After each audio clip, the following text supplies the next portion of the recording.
amigos!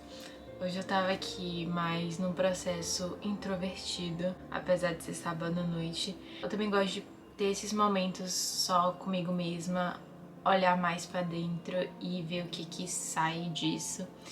E aí começaram a surgir inspirações, reflexões, e eu decidi compartilhar com vocês enquanto eu pinto. Se vocês gostarem desses papos, quem sabe a gente não faz mais vezes.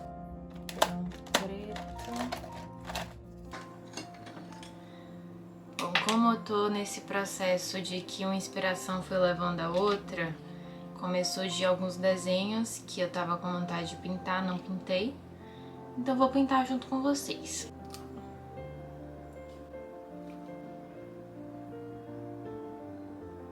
E eu acho que a arte tem muito esse poder de ser um momento do artista com ele mesmo. Deixa eu botar uma aguinha aqui nesse pincel pra ele não secar. Como chegamos nisso? Eu tava vendo um vídeo sobre monogamia e não monogamia.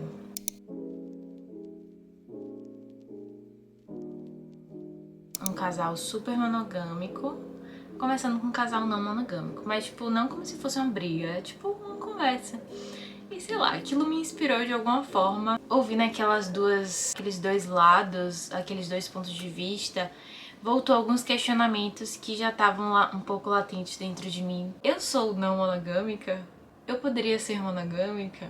Porque assim, hoje eu geralmente me identifico como uma pessoa não monogâmica, acho que é o jeito mais fácil de me identificar na sociedade.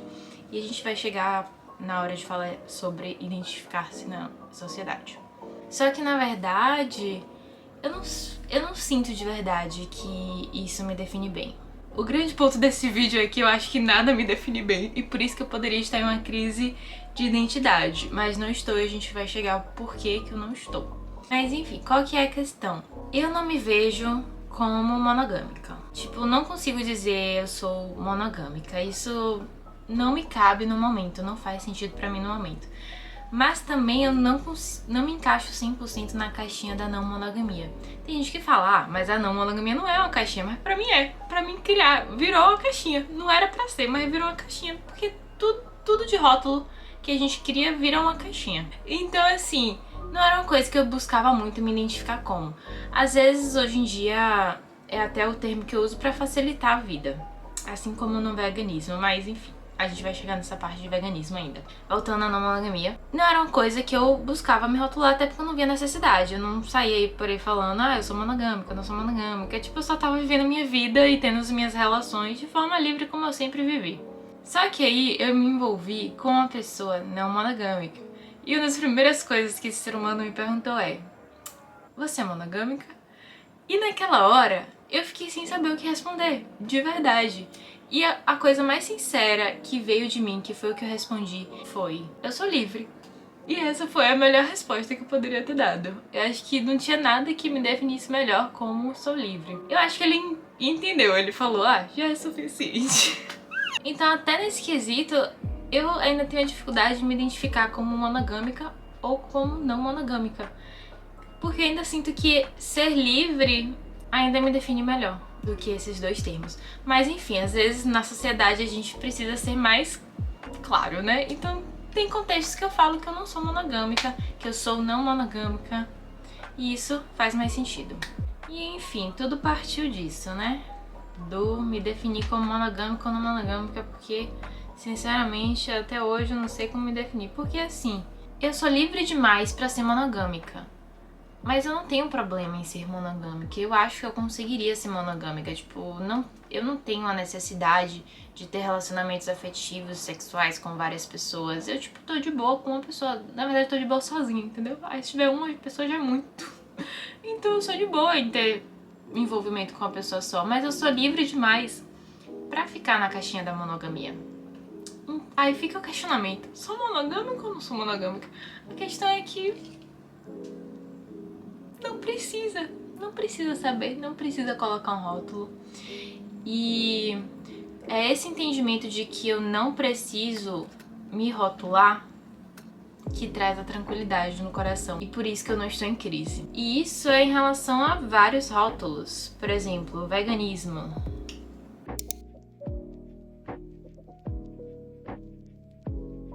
Eu já me rotulei como vegana durante, sei lá, um ano, porque eu de fato, nessa época, não comia absolutamente nada de origem animal. Só que desde essa época eu já sabia que isso era só um rótulo. Mas, como na prática era o que acontecia, era mais fácil falar para as pessoas que eu era vegana do que explicar que eu não como nada de origem animal, né? Aí eu simplesmente falava, eu sou vegana. Só que teve momentos, teve fases nessa minha época vegana em que, na verdade, eu era uma pessoa flexível. Então eu fiz uma viagem muito especial e eu falei, não vou me privar. Vou comer o que eu sentir vontade e experimentar o que eu quiser, porque talvez seja a única vez na vida que eu vou estar aqui com a oportunidade de provar essas coisas. Então vou viver, porque é só um período de 20 dias, então tá tudo bem. Quando eu voltar, eu volto a ser vegana. Então eu sempre fui assim flexível. Aí nesse período eu fui, digamos, vegetariana, porque eu continuei sem comer carne, mas eu comia derivados de leite, ovos e tudo mais. Então não podia dizer que eu era vegana. Mas assim, eu ainda me considerava, e aí vinha a crise de identidade. Eu meio que me considerava vegana, porque de fato eu tentava ser vegana a maior parte do tempo. Eu acho que a maioria dos dias da viagem eu fui vegana de fato. Tipo, eu ia pro restaurante, se tinha uma opção com queijo, eu preferia a opção sem queijo, na maioria das vezes. Então, inclusive, muitas vezes eu almocei arroz com legumes, porque era a única opção vegana que tinha. Então eu tentava ao máximo ser vegana. Mas eu não podia dizer que eu era vegana, sabe? E aí isso foi só um período. Enfim, hoje eu me rotulo pra sociedade porque tudo é questão de como a gente se apresenta pra sociedade. Não quer dizer quem a gente é de fato. A gente vai chegar nessa parte que é importantíssimo, de quem a gente é de verdade. Normalmente estamos falando de como a gente se identifica na sociedade, pros outros. Não quer dizer que é quem somos. Hoje eu me identifico para as pessoas, o jeito mais fácil de me identificar é dizer que eu sou vegetariana. Porque o que acontece? Eu, de fato, não como carne nenhuma, nunca. Não sinto vontade, não consigo. Então, eu não como nenhuma carne de nenhum animal. Então, teoricamente, eu sou vegetariana. Mas também tem um porém nisso. Por quê? Me identifico como vegetariana, mas confesso que algumas vezes, poucas vezes, mas algumas vezes, eu que moro na Bahia, fui comer acarajé e coloquei vatapá, que leva camarão triturado na massa. Tipo, você nem vê o camarão, mas tipo, tá lá, trituradíssimo no vatapá. E eu comi, e eu comeria de novo ainda. Tipo, acho que é a única coisa que tem alguma forma de animal que de fato eu consumi nesses últimos anos. E eu não me sinto culpada. Aí fica a questão, será que eu posso dizer que sou vegetariana? Entendeu? Então esses rótulos, às vezes, tipo, nem cabem, sabe? Acho que é muito aprisionador a gente tentar se encaixar dentro desses rótulos e dentro dessas caixinhas. É uma luta sem fim e pode ser muito dolorido. E eu não acho que tem necessidade de doer. A gente não tá aqui pra sofrer, né? Tentando se enquadrar em caixinhas. Outra caixinha bem difícil de me encaixar, que há muitos anos, na verdade, essa de fato eu não consigo me encaixar, essa eu me identifico na sociedade de formas diferentes, em contextos diferentes, com pessoas diferentes. Então, até hoje eu não sei definir de fato como eu me identifico na sociedade, que é a questão da sexualidade. Sou hétero, sou bi, sou lésbica. Lésbica eu acho que eu não sou, né? Mas quem sabe um dia. Mas eu fico nessa questão, eu acho que eu sou hétero demais pra ser bi e bi demais pra ser hétero. Tipo, se eu falar que eu sou hétero, as pessoas vão dizer, não, se você beija mulher, você é bi. Se eu falar que eu sou bi, as pessoas vão dizer, não, mas você só se relaciona com homens, então você é hétero. Sabe, assim, difícil. E de fato, na minha percepção, o que define a sexualidade é se você sente atração por pessoas daquele gênero. E isso é uma coisa que eu não sei definir de verdade. Eu juro que é uma interrogação, que se eu tivesse uma resposta, eu daria, entendeu? Porque é mais fácil pra gente se identificar na sociedade com um rótulo. Mas esse rótulo eu não consigo. Aí eu vario a resposta conforme o contexto. Então, assim, se eu tô num contexto mais aberto, mais receptivo, de pessoas mais jovens, eu me sinto mais à vontade de falar que eu sou bi. Quando eu tô num contexto assim mais cabeça fechada, pessoas mais velhas, eu falo que eu sou hétero, que é mais fácil mesmo, né? Mas enfim, não é uma coisa que as pessoas ficam perguntando. Acho que a maioria das pessoas acha que eu sou hétero mesmo. Mais um rótulo que eu não sei me encaixar. Tá vendo a evolução dessa crise de identidade, né? Mas não estou em crise. Outro rótulo que nos ensinam a nos identificar é a nossa profissão. E isso aí é um erro que, meu Deus, gritante. Porque nos ensinam que nós somos a nossa profissão. Na verdade, a gente exerce uma profissão, a gente não é aquela profissão. Então, por exemplo, eu dizer, eu sou médica, não. Eu não sou médica, aquilo não sou eu, aquilo é a minha profissão. Só que a gente tem isso muito comum até mesmo na nossa linguagem, a gente fala eu sou tal profissão. Então é uma coisa que já tá entranhada na gente, mas de fato a gente não é o nosso trabalho, a gente não é a nossa profissão, a gente não é a nossa carreira. Isso é a coisa que a gente exerce no mundo. E nesse momento da minha vida, inclusive, eu não sei nem como identificar isso.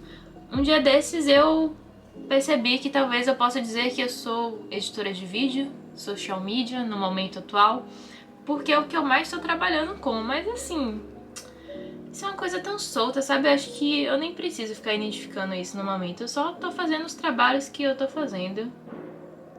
E é isso. E tá tudo bem, porque a gente não é a nossa profissão, a gente não é o nosso trabalho. Na verdade, o grande ponto é que a gente não é nenhum rótulo. Absolutamente nenhum. Nenhum rótulo, nenhuma identidade, nenhum conceito, nenhuma ideia. Porque tudo isso é externo e é mutável. Eu lembro que quando eu me iniciei no autoconhecimento, eu tinha muito uma dúvida de quem sou eu? Porque se todo dia eu tô mudando, como eu vou entender quem sou eu? Se eu entender quem sou eu hoje, isso já vai ter mudado amanhã e aí vai ser uma coisa infinita, eu nunca vou me autoconhecer. E aí que tá a crise, de fato. E foi nesses meus anos de espiritualidade e autoconhecimento que eu finalmente entendi aquilo que deixou meu coração tranquilo. Aquele entendimento que me fez ver toda essa crise de identidade e não entrar em crise. O entendimento de quem sou eu? Quem sou eu? Quem sou eu além de todos esses rótulos, de todos esses nomes, de todas essas ideias sobre quem sou eu? Além de tudo isso que é externo, que pode mudar, quem sou eu? O meu mestre me ensinou que quem sou eu é imutável, é permanente. Que todas as coisas que são mutáveis, que são impermanentes, não sou eu. Tudo que nasce, tudo que morre, não sou eu. Por exemplo, este corpo nasce e um dia vai morrer. Eu não sou o corpo. Talvez algumas pessoas já entenderam que elas não são um corpo, mas a grande maioria das pessoas ainda está identificada que é o corpo. Mas você não é o corpo. Se você está se identificando com ele, você está numa ilusão. Assim como o corpo é mutável, as nossas ideias, nossos pensamentos, emoções, conceitos, tudo isso é mutável.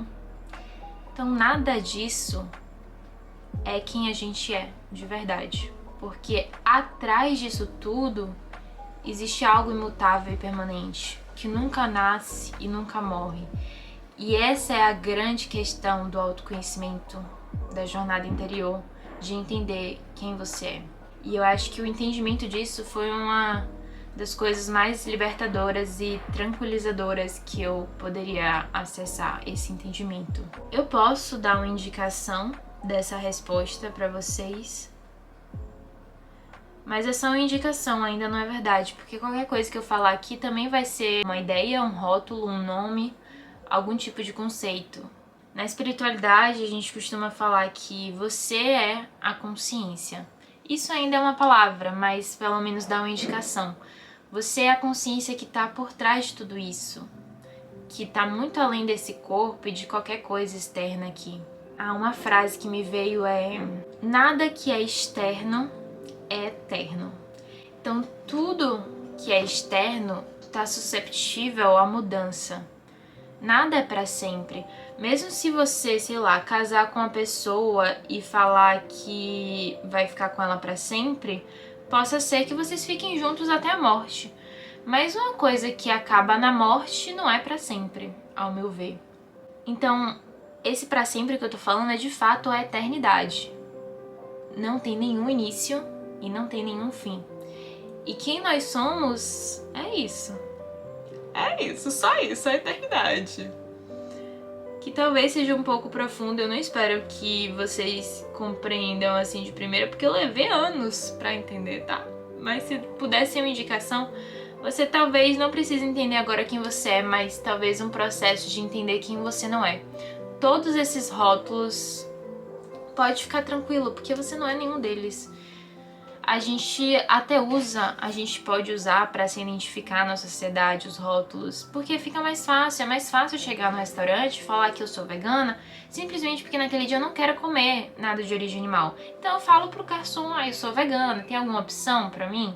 É mais fácil, e é por isso que a gente usa isso na sociedade. Mas eu falo isso pro garçom, que eu sou vegana, sabendo que eu de verdade, não sou vegana.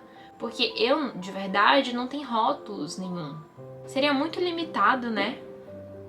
Quem sou eu ser só um nome, um conceito, uma coisa tão ínfima, que é tão mutável, que pode se acabar em um dia. Quem a gente é tá muito além, é muito mais profundo, e ainda bem que é. Porque todas essas coisas aqui que são passageiras, um dia se vão, porque essa é a natureza da vida. Já dizia Buda que a própria natureza da vida é a impermanência. Então tudo que tá aqui é impermanente, é mutável, vai passar. Mas quem a gente é, não. Pode ficar tranquilo, porque quem a gente realmente é pra sempre. E essa é a minha não crise existencial. Eu sou muito grata hoje por ter esse entendimento. Porque senão eu teria muitas crises existenciais ainda. E olha que eu já tive bastantes. E sinceramente, é muito libertador essa compreensão. Porque você entende que você não precisa se prender em nenhuma caixinha. Que um dia eu posso estar em uma caixinha, no outro dia eu pulo para outra, e eu vou experimentando várias, e eu fico naquela que faz mais sentido para mim naquele dia. Que hoje eu posso estar vegetariana e amanhã eu posso estar vegana. E depois eu posso estar onívora, sei lá. E tá tudo bem, se é o que faz sentido ali naquele momento, tá tudo bem. Isso é muito libertador. A gente não tem que ficar preso em alguma caixa, em algum rótulo, em algum nome, em algum ideal de vida. Quem nós somos é a liberdade. É ser livre completamente. E acho que é por isso que a forma que eu acho mais verdadeira, mais próxima da verdade de me identificar é dizer: eu sou livre. Não sei se eu sou monogâmica ou não monogâmica, eu sou livre. E eu tô vivendo a minha vida livre. E na verdade é tudo sobre isso. Todos os dias, todas as escolhas que eu faço é pela minha liberdade. Eu sou livre pra me relacionar monogamicamente se eu quiser. Eu sou livre para me relacionar não monogamamente, se eu quiser. Eu sou livre para beijar homens, se eu quiser. Eu sou livre para beijar mulheres, se eu quiser. Eu sou livre para comer carne, se eu quiser. Eu sou livre para comer plantas, se eu quiser. O que fizer sentido, porque tudo isso aqui que eu tô falando é do externo, é do mutável. E a gente não tem que se prender a nada disso. A gente pode ser só livre. Vocês ficaram com alguma dúvida? Eu acho que era isso que eu tinha pra compartilhar da minha não crise existencial.